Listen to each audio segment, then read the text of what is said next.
नमस्कार दोस्तों, मेरा नाम है मनीष कुमार सिंह और आप देख रहे हैं 4 पीएम महाराष्ट्र। आज हम बात करेंगे महाराष्ट्र में उस समीकरण की जो कि भविष्य के हिसाब से जो है वो बीजेपी और बीजेपी की अलायंस पार्टी यानी एकनाथ शिंदे की जो शिवसेना है उनके लिए एक खतरे की घंटी भी बज सकती है।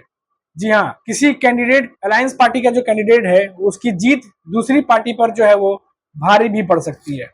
मैं बात कर रहा हूँ कल्याण सीट की। अब आप सोचेंगे कि वो कैसे है। अगर एकनाथ शिंदे के नेतृत्व वाली जो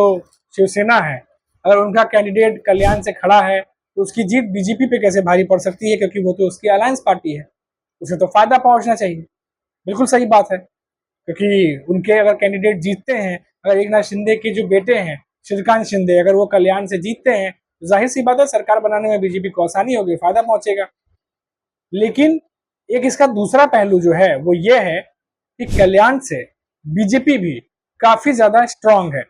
ग्राउंड लेवल पे बीजेपी के जो नेता है वहां के, उन्होंने भी काफी कुछ किया है। और ऐसे में जब सीटों का बंटवारा हो रहा था, मुंबई समेत जो बाकी की लोकसभा सीटें थी, मुंबई की 6 लोकसभा सीटों के साथ साथ जो कल्याण, ठाणे, पालघर, नासिक, इन सब सीटों पर जो बंटवारा हो रहा था,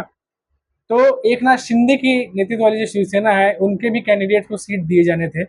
और उसमें जो है इनके बेटे जो है श्रीकांत शिंदे, वो कल्याण से जो है उनका नाम सामने आया था क्योंकि वो मौजूदा सांसद थे, लेकिन उनका भी नाम फाइनल करने में काफी ज्यादा टाइम चला गया। आखिर क्या वजह रही कि जो सीएम है उनके खुद के बेटे का नाम जो है एज ए प्रत्याशी आगे करने में और फाइनल होने में, जहां वो खुद उनके बेटे जो है वो सांसद हो, वहां से टाइम लग गया इतना ज्यादा वो भी नाम फाइनल होने में। खबरों की माने तो वहां से बीजेपी जो है वो भी अपना प्रत्याशी उतारना चाह रही थी। ठाणे और कल्याण में से जो है कोई एक सीट एकनाथ शिंदे को कहा गया था कि वो ले लें और किसी दूसरी सीट से जो है वो बीजेपी अपना उम्मीदवार उतारेगी। लेकिन सीटों के बंटवारे को लेकर के उनकी बैठकें तमाम हुई, तमाम समीकरण बैठाए गए और आखिर में एकनाथ शिंदे की बात मानी गई और जो कल्याण की सीट है वो उनको दी गई और वहां से उनके बेटे जो 2 बार से सांसद है श्रीकांत शिंदे, उनको सीट दे दी गई। अब नुकसान कैसे होगा? अगर यहाँ से श्रीकांत शिंदे जीत जाते हैं तो तीसरा टर्म होगा उनका, और ऐसे में बीजेपी जो कि खुद वहां पर जो ग्राउंड लेवल पे इतनी स्ट्रांग है, ना ही उसके प्रत्याशी खड़े होंगे और ना ही वो सीट कभी उनके हाथ लगेगी। क्योंकि श्रीकांत शिंदे अगर वहां से जीत जाते हैं तो उनका एक और माइलस्टोन होगा, तीसरी बार वो वहां से सांसद बनेंगे और उसके बाद और उनकी जो स्थिति है महाराष्ट्र की पॉलिटिक्स में और कल्याण में वो और ज्यादा मजबूत होगी। यानी चाहे उनके सहयोगी दल हो या फिर विपक्षी, दोनों की स्थिति उनके मुकाबले और कमजोर हो जाएगी। तो ऐसे में जो बीजेपी के नेता हैं वहां के और बीजेपी की जो स्थिति है महाराष्ट्र मुंबई में, ग्राउंड लेवल पे कई जगह वो बहुत ही ज्यादा मजबूत है। ऐसे में कल्याण से अगर लगातार एकनाथ शिंदे की नेतृत्व वाली शिवसेना जो है उनके प्रत्याशी अगर श्रीकांत शिंदे ही बने रहेंगे तो बीजेपी के नेता वहां से कैसे लड़ेंगे और कैसे जीतेंगे? तो ये एक बड़ा जो है वो सिरदर्द, यानी अगर जीत भी जाते हैं तो बीजेपी के लिए एक बड़ा सिरदर्द होगा कल्याण सीट से। ऐसे ही कुछ 1-2 सीटें और हैं जहां पर इस तरह की परिस्थिति बनती दिखाई दे रही है। और वहीं मैं बता दूं आपको कि जो कल्याण की सीट है उनके सामने जो है वो वैशाली डेरकर खड़ी हैं, जो यूपीटी ग्रुप की जो है वहाँ की नेता है। और मैं आपको बता दूं कि कल्याण समेत जो बाकी के वहाँ की जो सीटें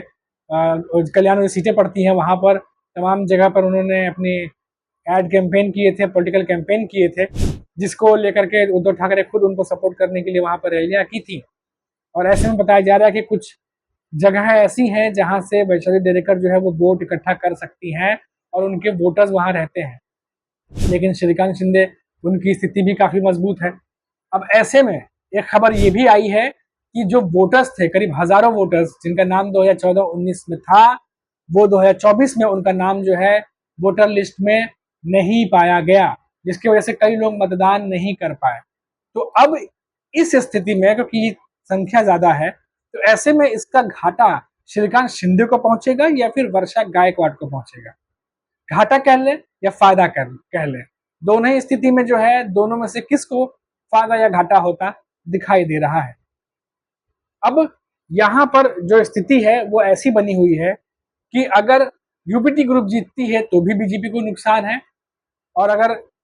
श्रीकांत शिंदे जीतते हैं तो फिलहाल सरकार बनाने के लिए तो उनको हेल्प मिल जाएगी, लेकिन आगे चल के जो उन्हीं के नेता हैं जो वहाँ काम कर रहे हैं, जो स्थिति वहाँ पे बीजेपी की स्ट्रांग करके रखे हैं, उनमें भी एक तरह की मायूसी फैलेगी। क्योंकि हमने रिपोर्ट पढ़ी थी, जब कल्याण सीट को लेकर के सीटों का बंटवारा हो रहा था, तमाम प्रत्याशियों के नाम घोषित किए जा रहे थे, उस दौरान जो है बीजेपी के कई नेता वहां नाराज भी हुए थे जब श्रीकांत शिंदे का नाम सामने आया था। और ऐसा ही कुछ थाने में भी देखने को मिला था, जब नरेश मस्से का नाम सामने आया और उसके बाद जो है राजन बिचारी यूबीटी ग्रुप से खड़े हैं, तो नरेश मस्से का नाम आने के बाद बीजेपी के कई नेता जो है वो नाराज हुए थे, क्योंकि अचानक से नरेश मस्से का नाम सामने आने से जो बाकी के लीडर थे, जो अपनी पूरी जो है कोशिश कर रहे थे, लोगों से जो है वो संपर्क साध रहे थे, और उनका जब फाइनल नाम नहीं हुआ तो उनके ग्रुप के जो कार्यकर्ता थे वो नाराज हो गए थे। यही थाने में भी देखने को मिला था। और अब कल्याण में जो है मोटी मोटी स्थिति जो है अब वो फंसी हुई है कि अगर श्रीकांत शिंदे जीतते हैं तो फिर बीजेपी जो है उसकी सिरदर्दी बढ़नी है, क्योंकि वो अपने ही नेताओं को समझाएं तो कैसे समझाएं, अपने ही कार्यकर्ताओं को समझाएं तो कैसे समझाएं कि आखिर कल्याण में मेहनत करके लोगों से इतना संपर्क साध के अगर अपने ही नेताओं को वहां से टिकट नहीं दे पा रही है बीजेपी, और एकनाथ शिंदे के नेतृत्व वाली शिवसेना को अगर टिकट दे रही है, तो फिर उनकी मेहनत का क्या, उनकी इतनी मेहनत जो ग्राउंड लेवल पे वो कर रहे हैं उसका फल उन्हें कब मिलेगा। तो इससे असंतोष की स्थिति भी जो है वो कहीं ना कहीं बन सकती है। तो ये जो एक आकलन है सीट को लेकर के, मैं कल्याण सीट का आकलन इसलिए बता रहा हूँ क्योंकि कल्याण सीट इसलिए अहम है क्योंकि वहां से महाराष्ट्र के सीएम, जैसा मैंने बताया, उनके बेटे श्रीकांत शिंदे खुद मौजूद हैं, और बीजेपी ने पूरी कोशिश की थी कि वहां से अपने प्रत्याशी को वो उतारे, लेकिन तमाम बैठकों के बाद और एक तरीके से कह लें एकनाथ शिंदे की जिद की वजह से भी कह सकते हैं कि कल्याण की सीट जो है उनकी झोली में गई, और उनके बेटे को वहां से दूसरी बार के बाद तीसरी बार फिर से एज अ कैंडिडेट जो है वो लोकसभा में उतरे हैं चुनाव लड़ने के लिए। जीतेंगे तो तीसरा टर्म होगा, तीसरे मौजूदा सांसद तीसरी बार वो बनेंगे, और अगर नहीं जीतते हैं तो फिर उद्धव ठाकरे की जो नेतृत्व वाली शिवसेना है उनके बाद तो वैशाली देरेकर का ही जो है पल्ला भारी दिखाई दे रहा है। तो बीजेपी जो है वो कल्याण से उतार तो दी है कैंडिडेट, लेकिन अब उसके बाद आगे की स्थिति कैसे क्या बनेगी और अपने लोगों को वो कैसे समझाएगी, इस पर जो है माथापच्ची बीजेपी जो है वो कर सकती है। तो कुल मिलाकर यही कह सकते हैं कि भाई सीट जीती तो जीती,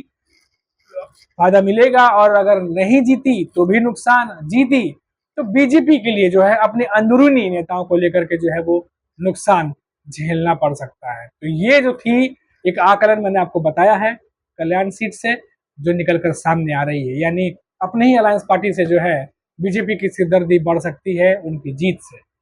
बड़ा ही अजीब सा है, लेकिन ये आकलन है, और कई रिपोर्ट्स भी मैंने पढ़ी हैं जिनके आधार पर मैं ये आकलन बता रहा हूँ आपको। और ये स्थिति जो है हो सकता है कि 4 जून के बाद दिखाई भी दे कुछ रिपोर्ट्स में और सुनाई भी दे। तो फिलहाल अभी के लिए इतना ही, फिर लौटेंगे तो बात करेंगे किसी और बड़ी खबर पर। तब तक के लिए आप देखते रहिए 4 PM महाराष्ट्र। नमस्कार।